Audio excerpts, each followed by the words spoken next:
Welcome. This session is powered by Global Talent Solution, supported by Ladies of All Nation, Global Society for Female Entrepreneurs, Helping Hand Foundation, Explore London, Global International Alliance, Ladies of All Nation Global Foundation, RM Infinite, International Youth Society and Dream Bigger.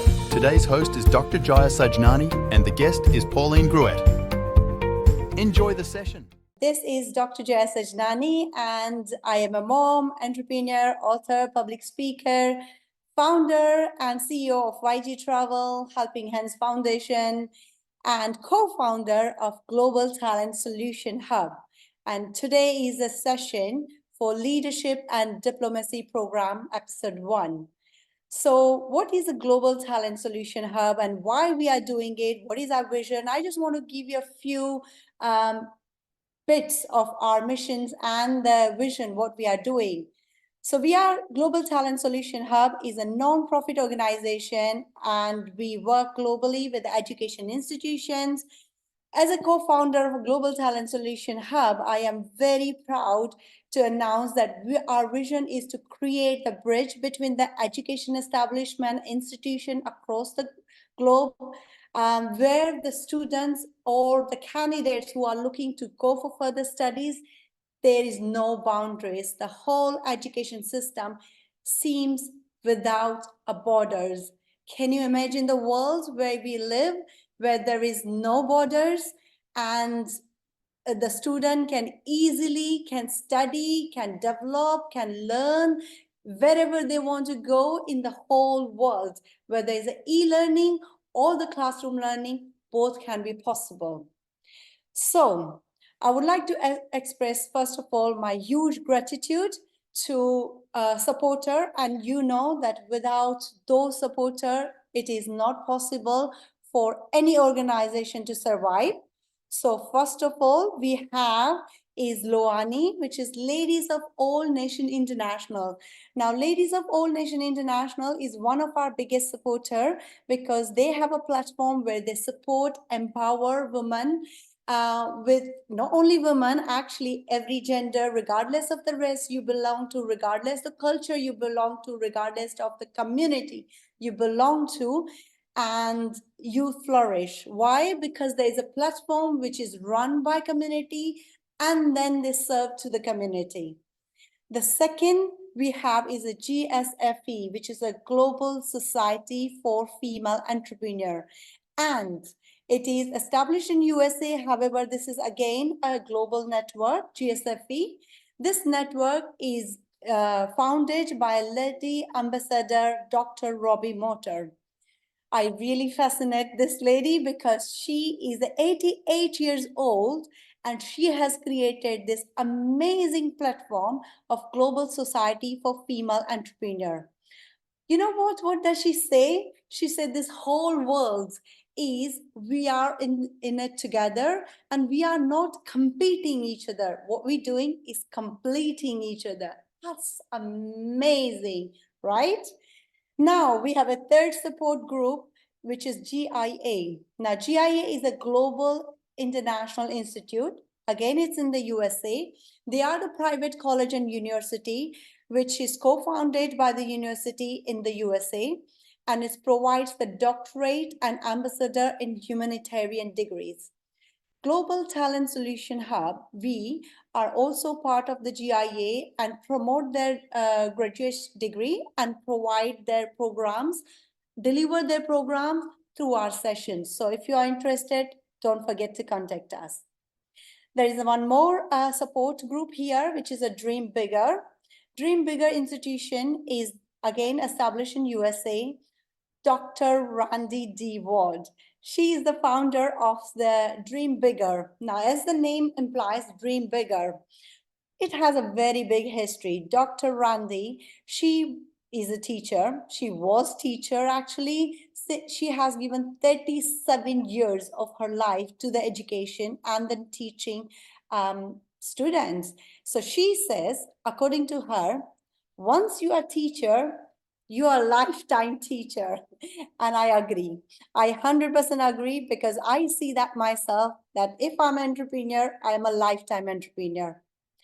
So now, before we start today's session, there's a little bit of logistic I want to run through to you. That's please kindly drop in this chat group your name, your contact details, your email address, and of course, where are you logged in? Because after COVID, now the world has no borders, right? So all we can log in wherever we are from India, Pakistan, Bangladesh, Malaysia, Philippines, Georgia, whichever country you belong to, please drop your line so that we know which country and say hello to us. We are expecting quite high. This session is getting live as well on Facebook. So we have lots of people watching us in live and saying hello to us on our Facebook reel as well. So today's session is leadership, ethics, and success. Very interesting, isn't it? We all heard about the leadership, we heard about the managerial skills, this, that.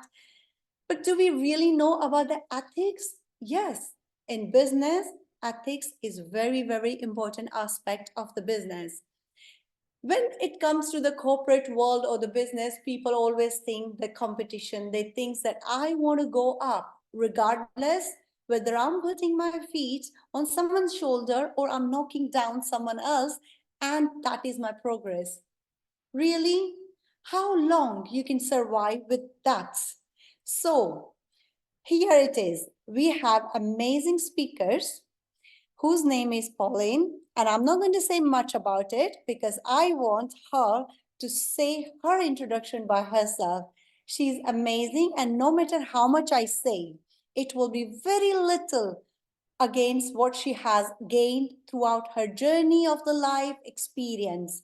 So now you all are waiting for the moment to start our today's session, which is on leadership, ethics, and success. Here we welcome Pauline Grouette. Pauline, can you unmute yourself and show us your beautiful face? Thank you so much, Jaya, for the wonderful, wonderful introduction. So sweet. Pauline, I give you this whole platform to yourself. Please introduce yourself and tell us how you been, what's your journey, how it been, and we can start our session soon. Thank you, Pauline. Sounds fun. Thank you, Dr. Jaya. So my name is Pauline Grouette. I'm from Manitoba, Canada. So for all of you in those warm countries, it's not bad here right now. We just got a little bit of snow overnight. But anyways, as for my journey, speaking of ethics and leadership, it's been quite a long journey. I'll tell you a little bit about myself first.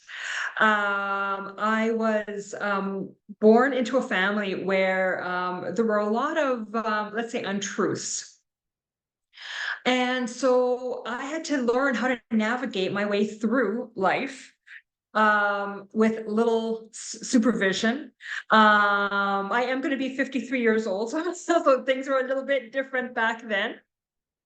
I grew up in the eras where you played outside until the streetlights came on. That was kind of like a joke of what we did. And so very little supervision, but there were a lot of things that were lacking simply because people who were raising me, like my parents, people know what they know. And if they don't, sometimes there's other things that come into effect. So they do the best they can. This is why I am where I am today. Because I intrinsically knew that I was meant for so much more than what people were telling me. And so my business that I have created is called The Guided Journey. So I would guide you on your journey wherever you need to go. But a little bit more about my history. I am now a best-selling author. I just launched my autobiography just last October. As a child, I was always in committees. I always participated in community events, just trying to kind of see what other people lived like and seeing what other options there were and how it might benefit my life. And I was always thinking, and still, how can I be that best person that I want to be? Not only for myself, but for people around me. So I was, when I have 3 children, I have been on their parent council committees for most of the time they're in high school. That way, it let me keep an eye on them. The grad committees, things like that. So it's everything you do is a little bit of a ripple effect, because lots of people in the area that I didn't even realize, even as a child, when I was in 4-H. For those of you who don't know what 4-H is, it incorporates 4 modalities, so to speak, of your head, heart, health, and hand. And that's how I was raised. And then you throw the religious aspect into there. I was always raised to treat others the way you want to be treated. So when it comes to ethics and leadership, I know it sounds like I'm bouncing around a little bit, but everything, whether it's at the beginning of my life or it's where I am now, has all made me who I am today. And that's why I'm doing what I'm doing. That's so interesting, isn't it, Pauline, to know that how our parents has brought us up, and at that time the ethics and the values, how much it valued in their life and Exactly. us. So I think this is going to be a very interesting session from you to understand that how that ethics you bring it to the current life where cutthroat competitions, right? If you work in corporate world, there is always somebody who's going to show you down so that they can look a little bit better, right? Exactly. Very well said. Because on that note, so I was raised in the business world. My parents had owned some hotels, so I right away from as a child I was learning how to help with the lunch rush and help with the cleaning. And you work your way up the ladder, right? So in terms of work ethic, I learned that from a very, very early age. Now as a CBT, cognitive behavior therapist, as well as a top awareness coach for 2023, I have learned many reasons why, and especially with the CBT, I am all about accountability, and that is part of ethics and integrity with your word. Can people depend on you? And being able to trust you with your words. And then on that note, turning it back, being that mirror, can you trust yourself with your words? If you say you're going to do something, do you do it? Or do you put it off for who knows how long? So these are part of all the lessons that I've learned. I started writing with 2 collaborations. One is called Mom Magic, and that is a book about it's with 18 other women, entrepreneurs, female entrepreneurs, who discuss going through things like divorce, single parenthood, those really hard things that, yeah, it happens. It's part of life. But knowing that you still have to meet those challenges, process them, and keep being the person you want to be.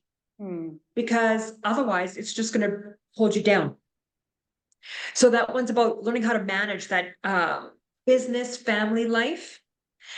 The other book was it's called The Influencer, Becoming an Unstoppable Woman. I thought it just fit perfectly. That's interesting. Thank you. Yeah, it's another collaboration, and there's about 20 women in that one. Wow. My chapter, yeah, it's actually these women are amazing. And so my chapter is called Butterfly Effect Creates Ripples. Wow. And so especially like I was saying earlier, how, even as a child, those little comments that you don't realize, you're changing people's lives. So I've been in the dental field for going on 23 years. And people have stopped me in, like, my kids, we'd be at like a hockey game or something, where my kids are playing, and I helped people change their lives by building their confidence. They were able to get a job. They were able to do those things with confidence that they never thought they'd be able to do, just because something as simple as learning how to take care of your oral hygiene, brushing and flossing your teeth, something that people would never suspect. It's So really, people say that common sense is not really a common, right? no, A no, little no, bit, no. the small things, we have to remind that how to do that. Yeah, and that's part of why I got into the field that I did, because with my parents, I was never taught to brush my teeth, because, and this might sound terrible, and I don't mean any disrespect to my parents, No, but Pauline, you won't they believe. had, Nobody taught me. We used to yeah, learn by seeing this, right? And see that how our parents does it, sibling, cousins, and this is the way we brought up. exactly. And my parents both had like partial dentures, like fake teeth. Mhm. So, you see what you learn, right? And that's why I always knew that I could be better, like do better.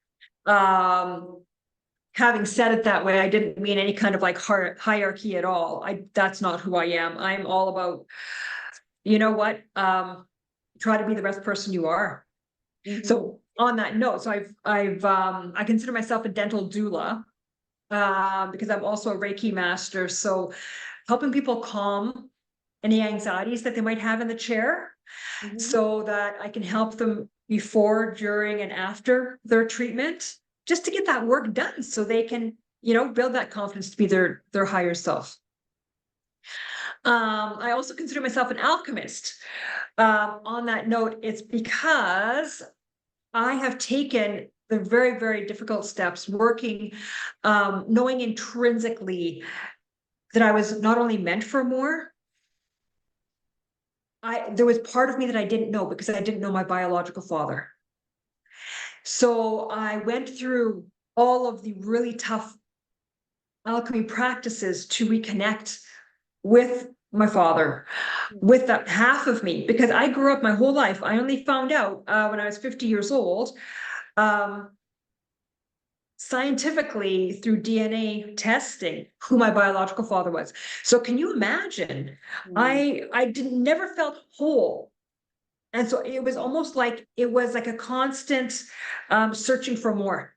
Yeah. So and this is why, as an awareness coach, um, gone through divorce and through um, so many things in life, single parenting with their dad had no, he chose not to partake in their upbringing.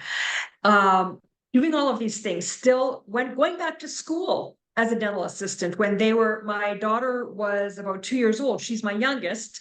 So my boys, they were older, um, learning how important teeth were to me. I Yeah. laugh because I'm laughing though, because I'd be learning the teeth names and numbers and everything. So as I would be brushing their teeth, I'd be studying.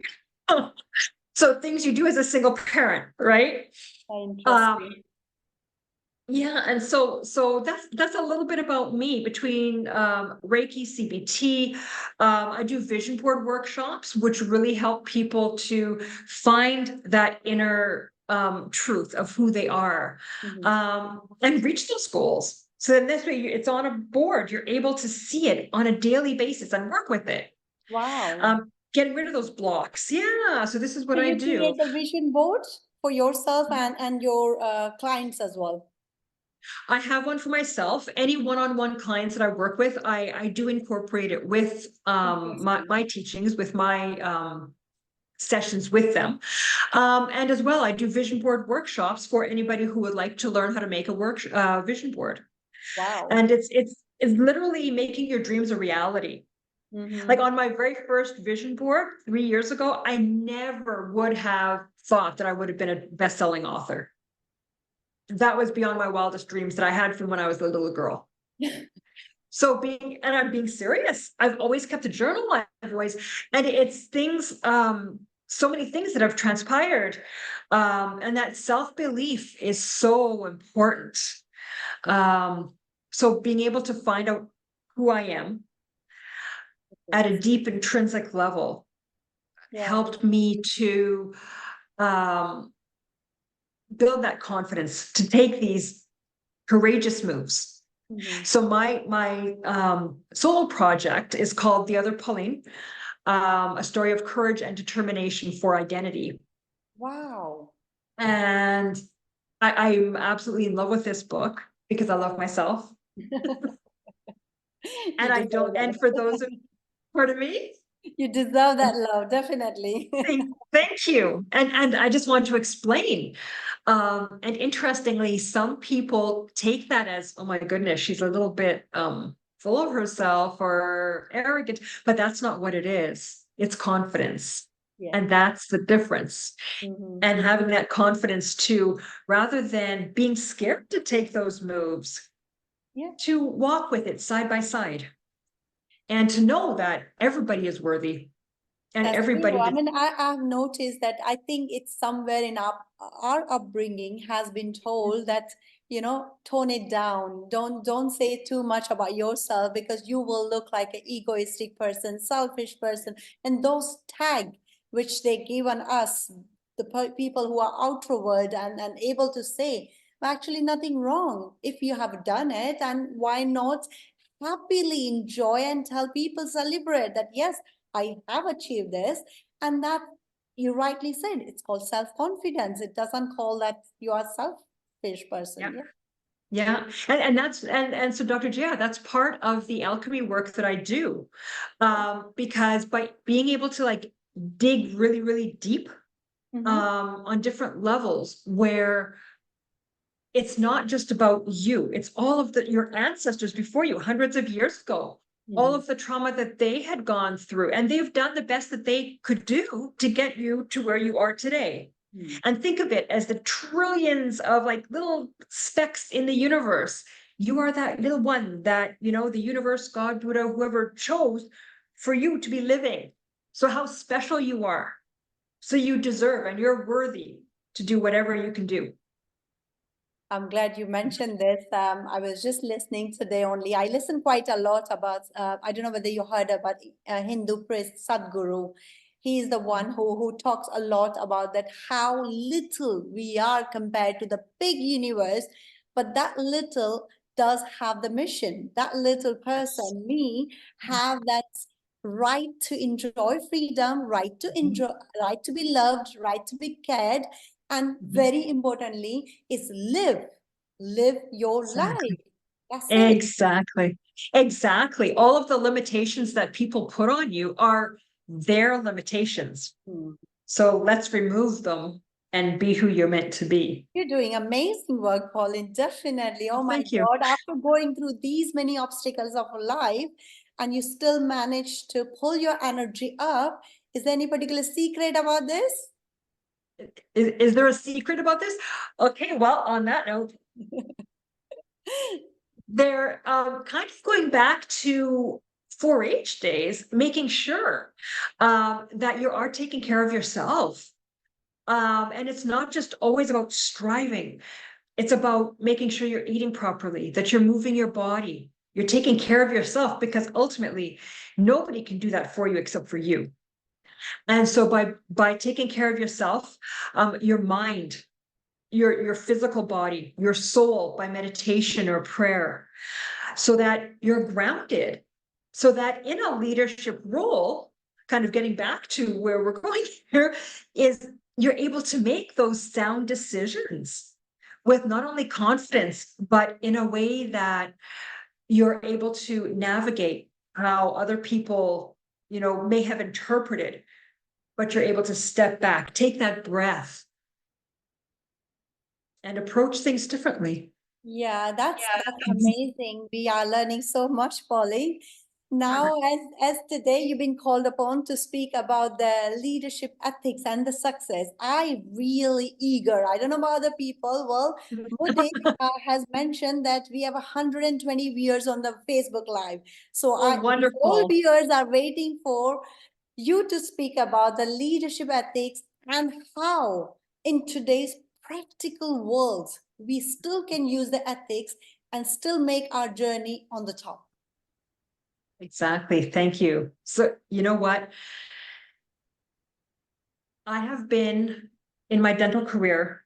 I've also served on the boards, dental boards, executive committees for about 6 years. So when it comes to the political arena in the dental field and changing bylaws and the professionalism, the respect that's required with ethics is so important. And it's so easy for people to just throw around the word ethics.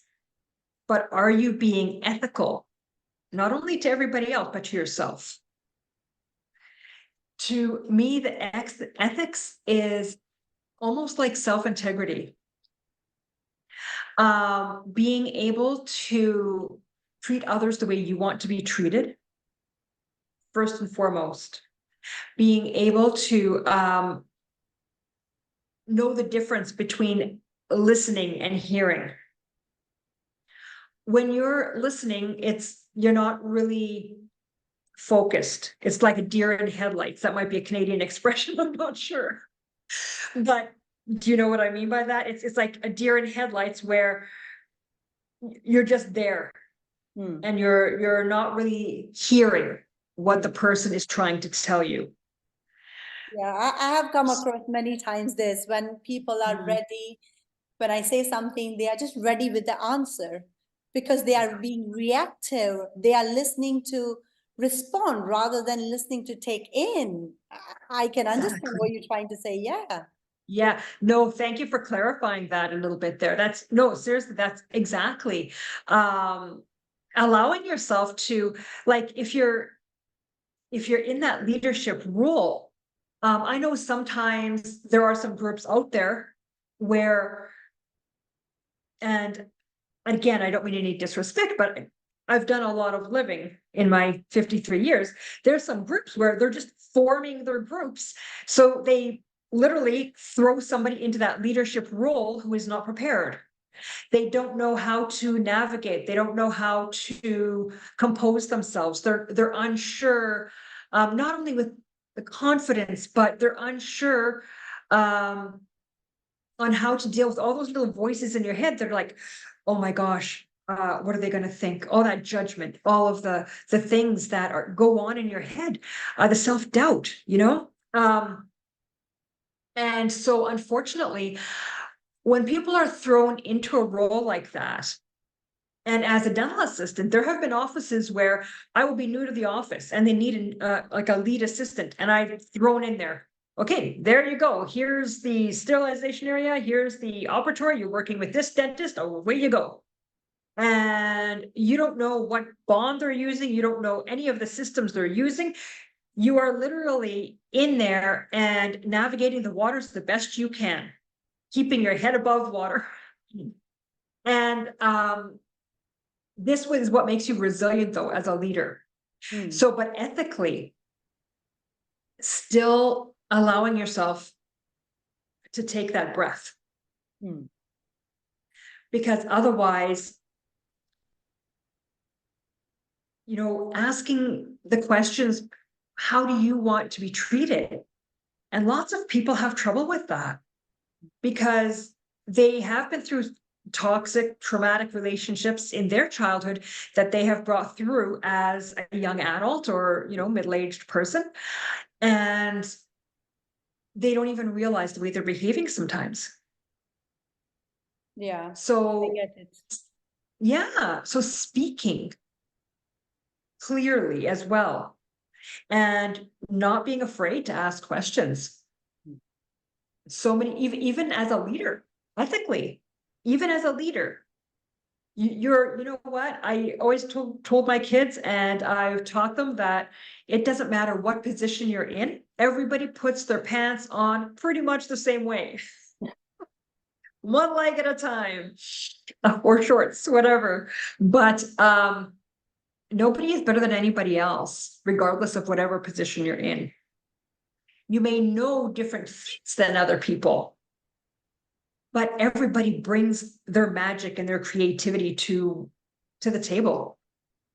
So being able to treat others with respect and dignity is part of being ethical as well.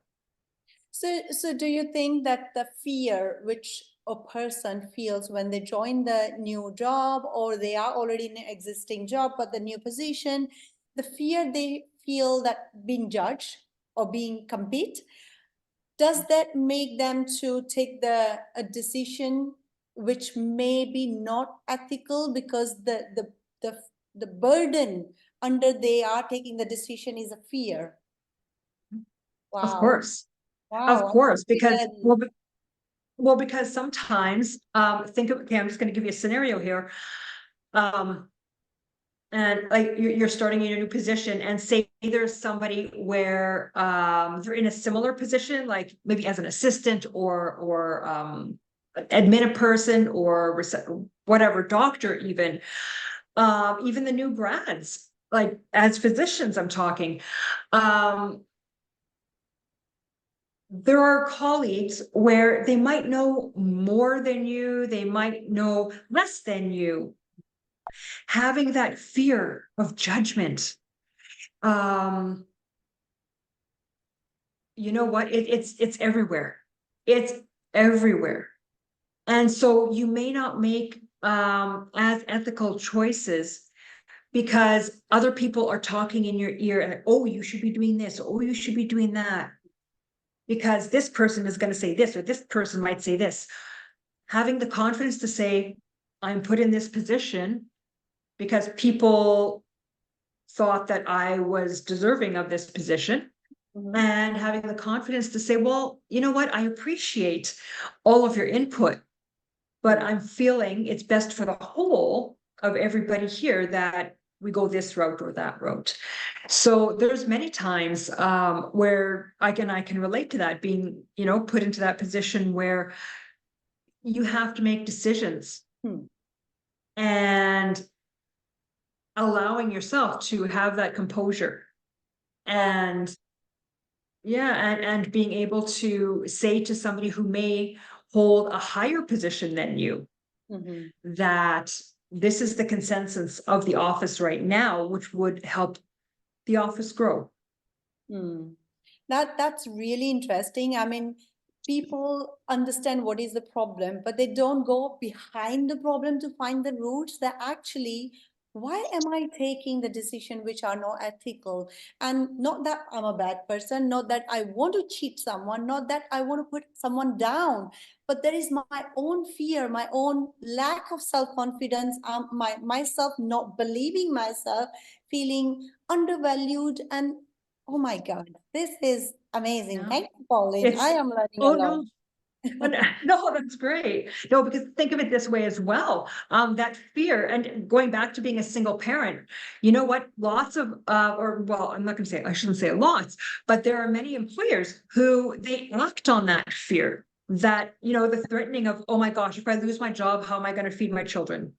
If Wow. I, so that is another contributing factor to making unethical choices, because you have to feed your children, you have to support for your family, you support for yourself, Hmm. plus maintain that level of leadership that somebody else has put on you. Hmm. Wow. And then if you want to go a bit deeper, you can throw ego into there, that, oh my gosh, I have a title. I have a title now, and I don't want to give up that title, Hmm. but I don't know how to navigate these waters. So I am going to sacrifice my ethics in Hmm. order to do what they want to do because they put me in this position. Hmm. This is getting a little bit deep, but That's interesting. We have a question came up, if sure, you don't sure. mind me asking you now. So No, that's okay. the question is, what strategies would you recommend to a leader to maintain ethical standard in that decision-making process, particularly when there is a challenging situation? And still being a leader, you have to maintain the ethical standards. What kind of strategies would you recommend? One of the things that I always do is make sure you're hearing everybody, everybody. So everybody feels heard. Everybody feels that their input is valued. If it's a decision where it can wait 24 hours, I just have a rule of thumb where I give myself that 24 hours so Mhm. that I can digest it, I can process whatever the decision is, and I have been able to hear what all parties have said. Mhm. So that's what I tend to do. If it's a situation where you need, like, where it's a challenge and you need to make decisions right away, I'm hoping that the person would have not only the experience of being able to have the confidence to make those decisions. Mm. Do you know what I That's mean? Because sometimes they will just, people will get overwhelmed and Mm. they'll let that overwhelm or that fear overtake them. Yeah. So even excusing yourself from the room for 30 seconds or being able to take that deep breath Mm. is huge. Yeah, I remember when I was doing my master degree in project management, and there was a communication is one of the skills they were having, like kind of subject communication skills. In that one, they definitely taught us that if you had to respond, first check your emotions, because any email you're writing, your emotions Yes. will draft that email. So make sure that when you are angry, don't write an email. And if you're writing it, don't press send. Save it. And then go back again. Read it Yeah. and then send it. That's so valuable. And it's so obvious. And again, I said that common sense is not common sense anymore, because people think that, oh yeah, I know I'm angry, I shouldn't be writing, but then how dare this person is answering me like this, I am going to respond it. And because of that anger, upsetness, you take the decision as a leader, which is going to affect not you as a you, but is going to affect whole organization. And the payback time is for those staff who really were not in the fault, or they were not culprit even. Exactly. There's a really interesting idea that one of my colleagues had presented a while ago, and it's to not let your emotions guide you, Hmm. but let your, like, or how did it go? Don't let your actions or don't let your emotions guide your actions. Let Hmm. your actions guide your emotions. So Wow. exactly what you just said. And being able to yeah, put that email on hold. I love that example. I genuinely try to implement, and again I'm saying try, because we We're human. you know that, yeah, we're working in multiple things, and time is the essence, where you have to respond, come on out of the way, because I have 1,000 other things to deal with it. And but remembering that the person who's reading definitely doesn't know what emotion you're going through, so rather wait and send it once you reread it. Okay, That's a great thank example. you Yeah. so much, Pauline. Now there is one more question, if you don't mind me asking. So somebody has asked that how can leaders strike a balance between achieving success for their organization and upholding their ethical principles? Now, I can tell you this very well. Me being a transport industry in YG Travel, and I have this, what I'm saying is the education talent solution, where we, global talent solution, where we are in the educations. There are times where you have your principles, you have ethics, but you want your progress of the organization, not just because of the profit, not just because of yourself, but because of your staff members as well. You want to increase the progress. And it happens many times in my transport industry, where people, they do so many unethical things in terms of not even abiding with the laws when it comes to the vehicles and drivers. Of course, there's a safety issues, but just to put up their profit margin up. Now, that is the competition, and I have my value. No matter what happens, I am not going to treat any passenger unfairly. So, as a leader, when it comes to organization success and when it comes to ethical standards to keep it, how a leader can balance this? This is very difficult. Yeah, I know. It,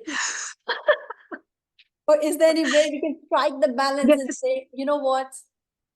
this I is, don't know what I'm asking you.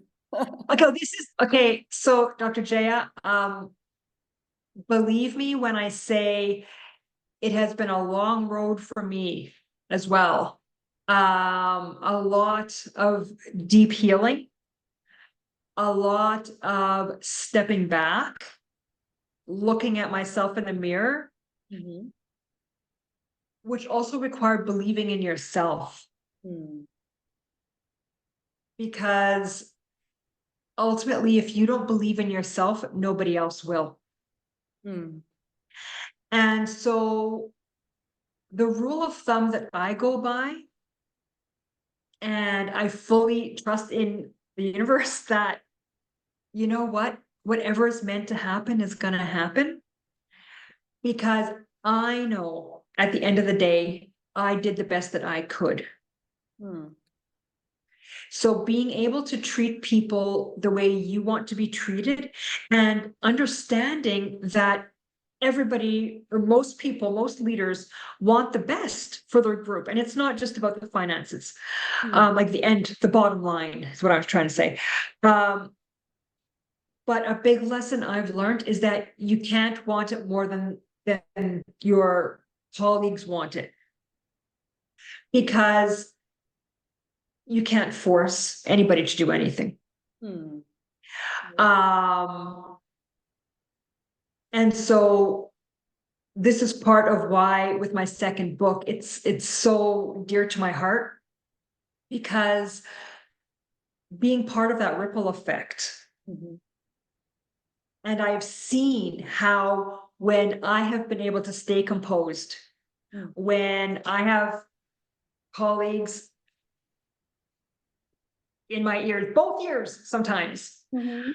and I'm able to kind of switch off like the gossip or the drama or whatever's going on, and you still have that smile on your face, and you know that, you know what, like, there are colleagues that I say to, is that going to, like how is that going to affect you? Hmm. Is it going to wreck your whole day? And they'll be like, well, no, but she should have blah blah blah blah blah. And it's like, but at the end of the day, last time I checked, I think you're human, Yeah. and I also think you made mistakes too. Hmm. And this comes back to me as well, because I'm the first to admit that I make mistakes. I'm human. Hmm. I'm not invincible. I'm not, as my kids were growing up as a single parent, my kids thought I was Wonder Woman. And sometimes I thought I was, because who else was going to do it? But I've realized through my deep healing, oh yes, I am the first one to admit that I'm human, I make mistakes, and being able to acknowledge that whatever you are projecting Mhm. is what's going to come back at you like a mirror.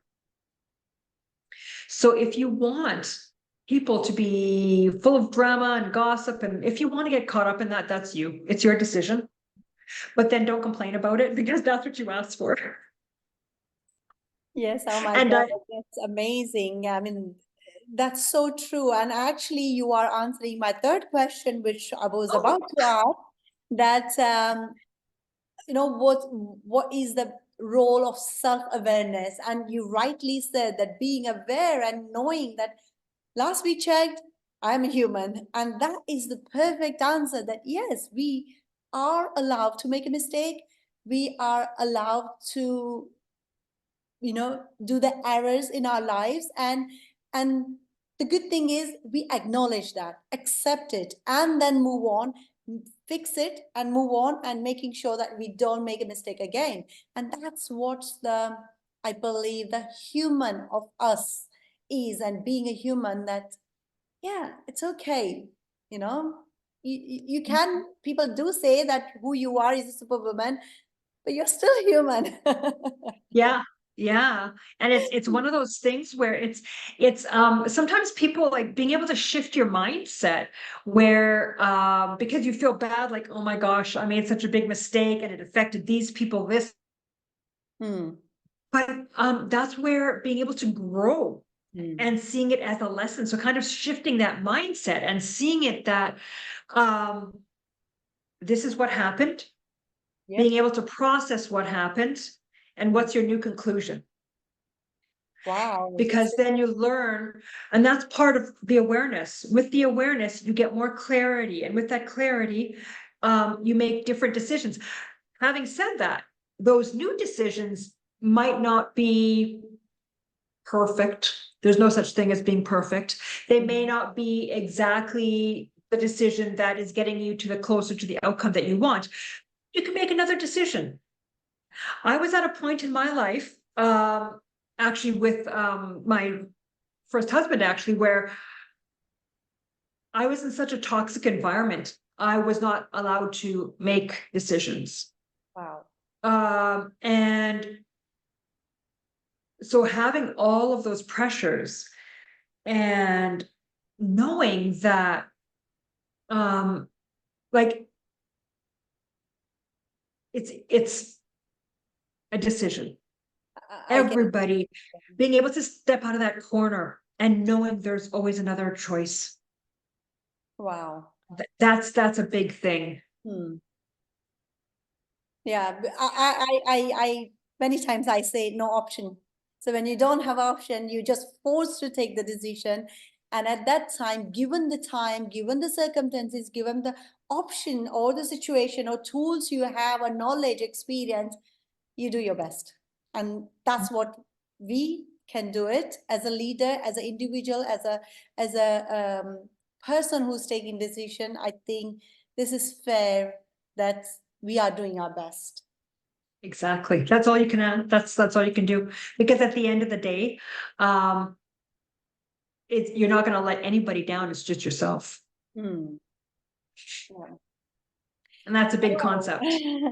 I wish that I can have one more hour to talk about this. Pauline, you are very interesting, and definitely we should Well, call up thank you. you again on this platform and talk about it. But we have now last 13 minutes, and I really want to open this floor for everyone to ask the question. But before that, I want to tell everyone that the journey which Pauline has made, she has only managed to say 10%. And I know her personally because I had an interaction with her before as well.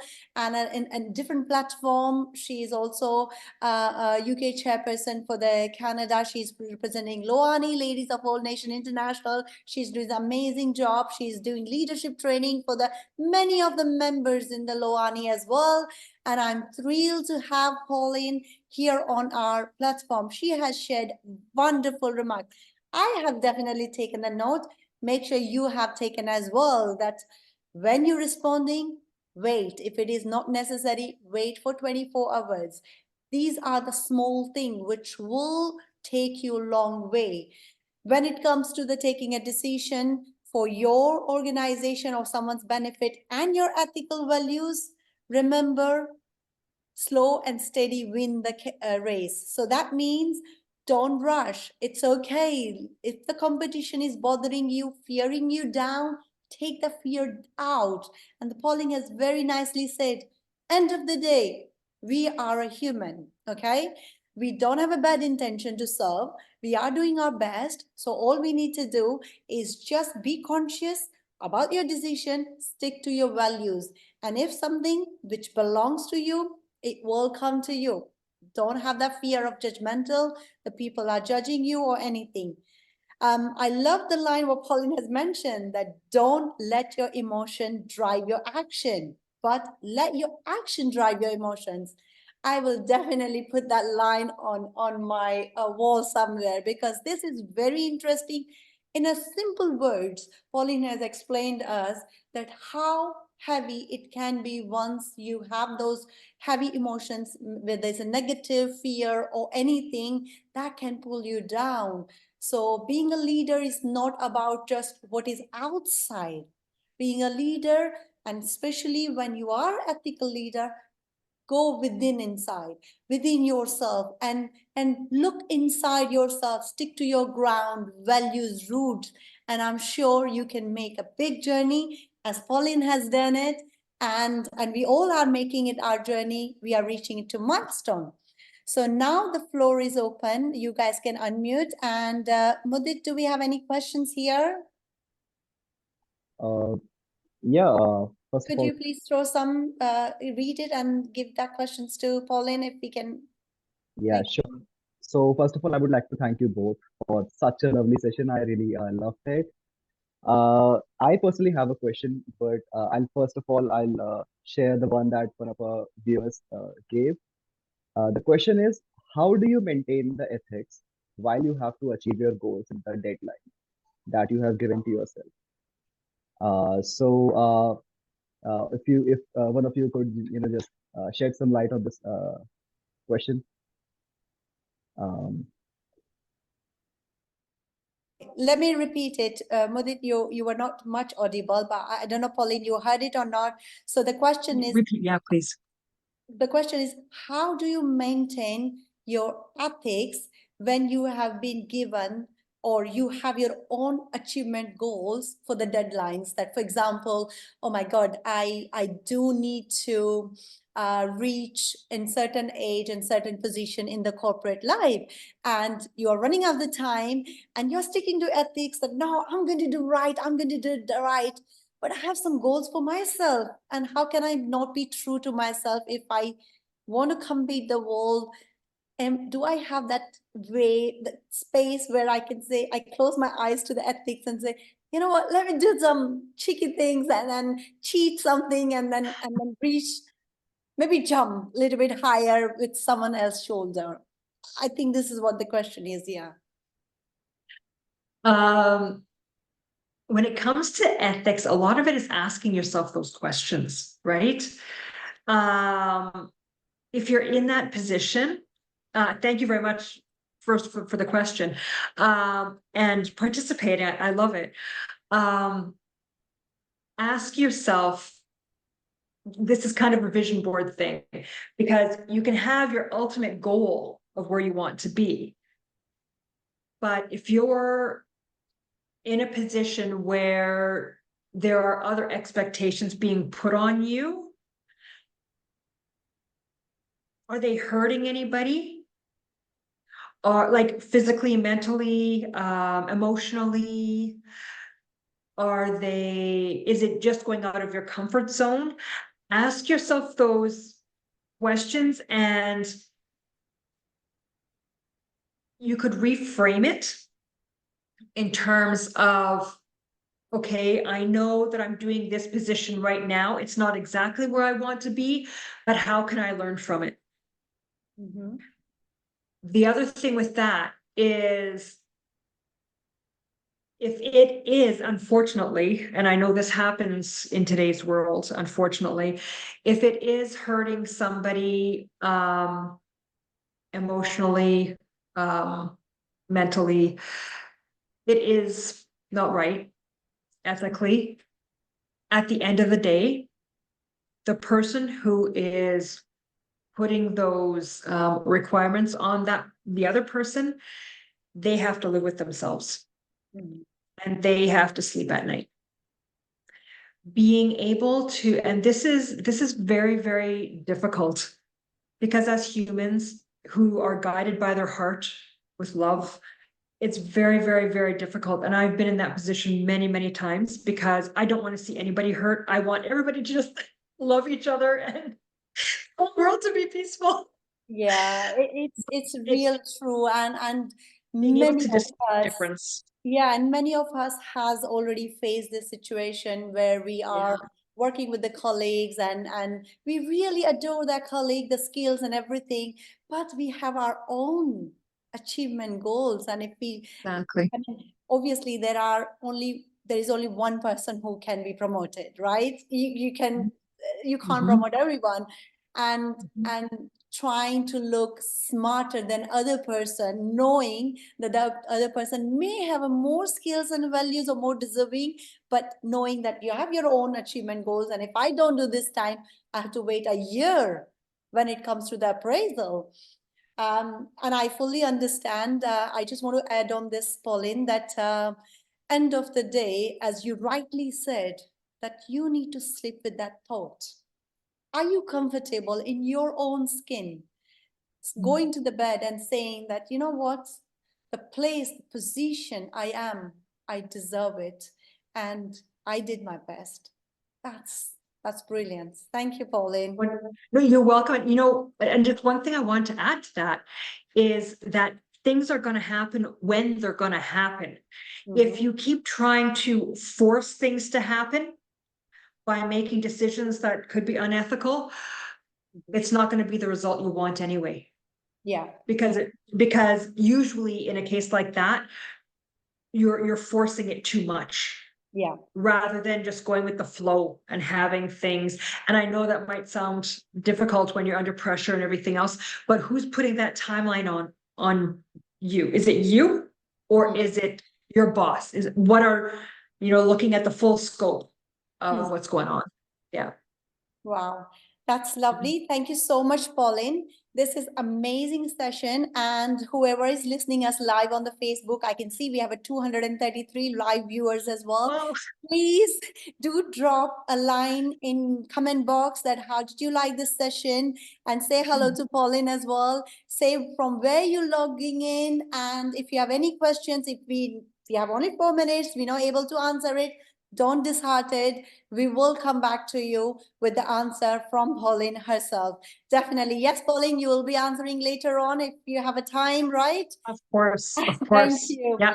And we are going to give a certificate of participation, whoever attended this session. So please drop a line with your email address as well, so we can able, and a name which you want to appear on your certificate, so we can email you with the certificate of participation for this leadership ethics and success.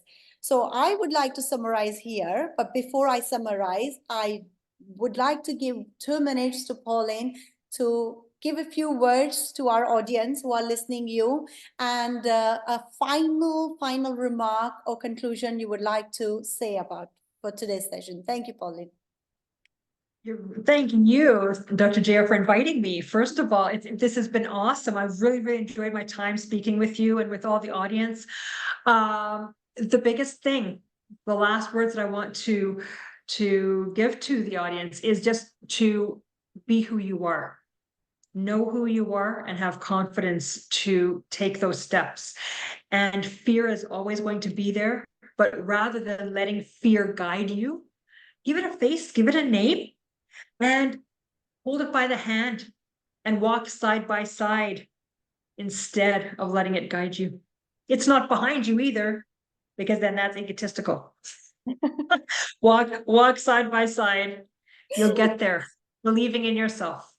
Wow, that's very powerful message Pauline has given, that yes, it's easier than said, but if you want to make it easy, that very fantastic tool what Pauline has suggested us, that give a name to that fear, and then that pull that face out and name it and say that you does not belong to here. So do not come here.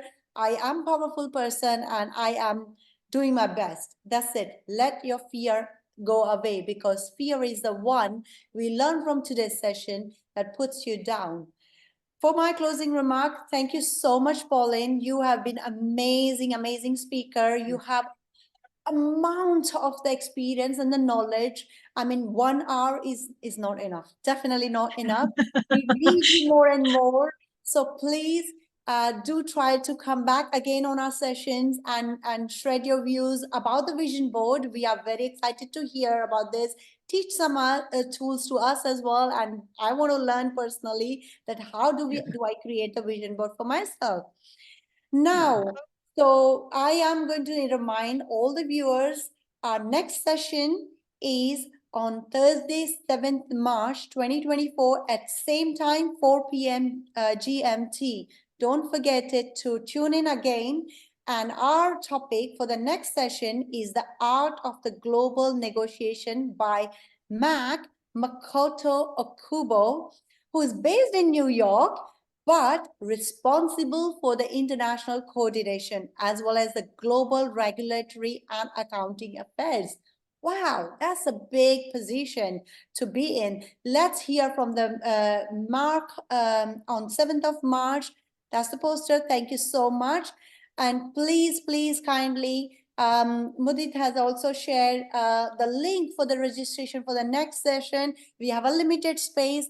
Join in. We will be live on the Facebook, and this whole if you have missed any of our this session, you will be able to see our GTS Global on our YouTube channel, LinkedIn, and the Facebook again and again. So thank you, everyone. Thank you, whoever is watching, wherever you are. Good night. Thank Good you, everyone. evening. Thank you. Thank Good you. night. Johnny. Thank you. Bye-bye. Bye-bye. Bye-bye.